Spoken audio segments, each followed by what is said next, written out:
तो मामले में कार्रवाई का दावा हो रहा है। हमारे साथ शक्ति सिंह नोएडा से लगातार बने हुए हैं, ब्यूरो चीफ वीरेश पांडे लखनऊ से हैं, हरिश्चंद्र श्रीवास्तव जी भाजपा प्रवक्ता हमारे साथ जुड़ गए हैं, डॉक्टर अनुराग भदौरिया जी हैं, सनुज भी हमारे साथ जुड़ गए हैं श्रीकांत त्यागी के ठिकाने से। सनुज, सबसे पहले आपके पास ही आ रहे हैं, ये बताइए कि जो पूरी प्रक्रिया चल रही है, आप इस वक्त कहां पर हैं और क्या अपडेट है इस मामले में? देखिए, एबीपी गंगा पर बड़ी अपडेट देने जा रहा हूं। श्रीकांत त्यागी का जो कार्यालय है मोदी नगर में, अवैध रूप से जो कोठी कब्जा कर कार्यालय बनाया गया है, उसकी एक एक तस्वीर आप ये देख लीजिए। ये देखिए कैंप कार्यालय श्रीकांत त्यागी, विधानसभा 57 मोदी नगर विधानसभा से ही 2017 में भी दावा ठोका था विधानसभा का चुनाव लड़ने के लिए, और 2022 में भी दावा ठोका था, लेकिन टिकट नहीं मिला। और ये देखिए, ये है वो गालीबाज नेता जिसको एसटीएफ और यूपी पुलिस तलाश रही है। पूरी कोशिश की जा रही है, और सबसे बड़ी बात यह है कि ये मोदी नगर की सबसे पॉश कॉलोनी है। कई करोड़ रुपए की ये कोठी बताई जा रही है, और अपनी दबंगई और अपने रसूख का इस्तेमाल करते हुए इस कोठी को कब्जा लिया गया। चूंकि मोदी नगर इलाके की बात करूं तो मोदी नगर में इसकी एक मदर कंसर्न है fertiliser, Rajputana fertiliser private limited, और यहां उसके अफसरान रहते थे। इस कोठी को इसने कब्जा लिया। एक एक तस्वीर में दिखाऊंगा। एबीपी गंगा पर देखिए, ये कैंप कार्यालय है श्रीकांत त्यागी का, जिसको एसटीएफ ढूंढ रही है, पुलिस ढूंढ रही है। ये देखिए, यहां इसी कुर्सी पर ये जो श्रीकांत त्यागी है वो यहां पर बैठता था, इसी कुर्सी पर बैठकर अपने रसूख का इस्तेमाल करता था। और ये देखिए कि यहां कितने फोटो लगा रखे हैं, आप ये देखिए इसके कार्यालय में प्रधानमंत्री का, गृह मंत्री का, मुख्यमंत्री का, डिप्टी सीएम का, तमाम लोगों के यहाँ फोटो लगा रखे हैं। ये कुर्सियां थे, पूरा दरबार यहाँ मोदी नगर के इस इलाके में श्रीकांत त्यागी का लगता था। अपने कैमरामैन सत्येंद्र से कहूंगा, सत्येंद्र, अवैध रूप से कब्जाएगा इस कोठी की एक एक तस्वीर दिखाई, अंदर की तरफ और जाता हूं, मैं आपको दिखाऊंगा। देखिए, ये किसी को नहीं पता कि श्रीकांत त्यागी मोदी नगर में रहा, अपना बड़ा रसूख दिखाया, यहां से विधानसभा चुनाव लड़ने की तैयारी श्रीकांत त्यागी ने, इस गालीबाज नेता ने कर रखी थी,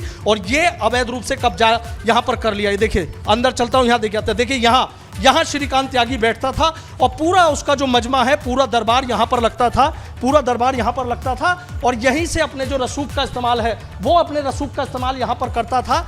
पूरी कोशिश की जा रही है कि उसको जैसे तैसे यहां से गिरफ्तार कर लिया जाए। वो कहां है फिलहाल, उसकी जो लोकेशन है वो ऋषिकेश मिल रही है। लेकिन आप ये देखिए कि मोदी कंपनी के जो तमाम अधिकारी हैं, उनकी हिम्मत नहीं थी कि वो अपनी इस जो कोठी है अवैध रूप से कब्जाई गई, इस कोठी को खाली कराने। बिल्कुल, ये नया खुलासा है वीरेश। ये बताइए वीरेश जी कि ये जो पूरा साम्राज्य खड़ा कर रखा था त्यागी ने, ये इतना बड़ा साम्राज्य कोई 2 कौड़ी का या फिर सड़क छाप नेता तो नहीं कर सकता, बड़े बड़े लोगों का हाथ होगा।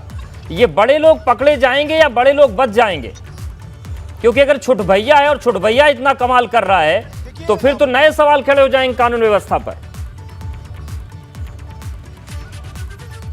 मुख्यमंत्री कार्यालय ने रिपोर्ट तलब कर ली है। जो डीएम है, जो एसएसपी हैं, जो सरपरस्त हैं, बड़े अधिकारी, उनकी रिपोर्ट आगरा से लौटने के बाद मुख्यमंत्री के सामने अवनीश अवस्थी रखेंगे। इस पूरे मामले की मॉनिटरिंग कर रहे हैं। आगरा जाने से पहले मुख्यमंत्री ने निर्देशित किया था अवनीश अवस्थी को कि इस पूरे मामले की जांच करके, रिपोर्ट तलब करके शाम में हमारे सामने आपको बैठना होगा, वो सारी चीजें होंगी। लेकिन एक और महत्वपूर्ण जानकारी दर्शकों को दे दूं, एबीपी गंगा के दर्शकों को, कि 2018 में, जी हां, 2018 में नोएडा के भंगेल का रहने वाला, कारोबार नोएडा में भंगेल में करने वाला, नोएडा के 93 ओमेक्स सोसाइटी में रहने वाले शख्स को 2018 में गाजियाबाद से गनर दिया गया।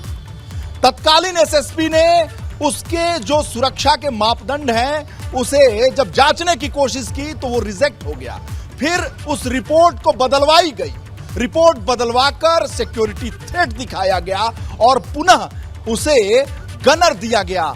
यानी इतना ज्यादा वरदान अधिकारियों का, पुलिस अधिकारियों का, प्रशासनिक अधिकारियों का इस पर रहा है कि एक बार एक तत्कालीन एसएसपी बता रहे थे कि उन्होंने उसकी नकेल कसने की कोशिश की, तो उसने उस समय उत्तर प्रदेश की सरकार में स्वामी प्रसाद मौर्य श्रम मंत्री, कैबिनेट मिनिस्टर का फोन करवाया लखनऊ पहुंच के, और लखनऊ पहुंचकर स्वामी प्रसाद मौर्य ने कहा कि सुनो, ये मेरा बंदा है, ये मेरा आदमी है, ठीक से रहो, संभल जाओ, और इसके ऊपर कार्रवाई करोगे तो अंजाम भुगतना पड़ेगा तुम्हें। और ऐसी बातें कहकर वो कह रहे थे कि इसका ऐसा आतंक था नाम खुलासा करना बहुत जरूरी नहीं है, लेकिन ऐसे राजनैतिक व्यक्तित्व का, ऐसे राजनैतिक लोगों की सरपरस्ती, बड़े प्रशासनिक अधिकारियों की सरपरस्ती से ही किसी का दिमाग इस तरह से बिल्कुल बिगड़ता है, इतना दिमाग बौखलाता तभी है बिगड़ता है जब और खराब एक होता है, जब बड़े महिला बड़े के लोग मदद साथ करते हैं।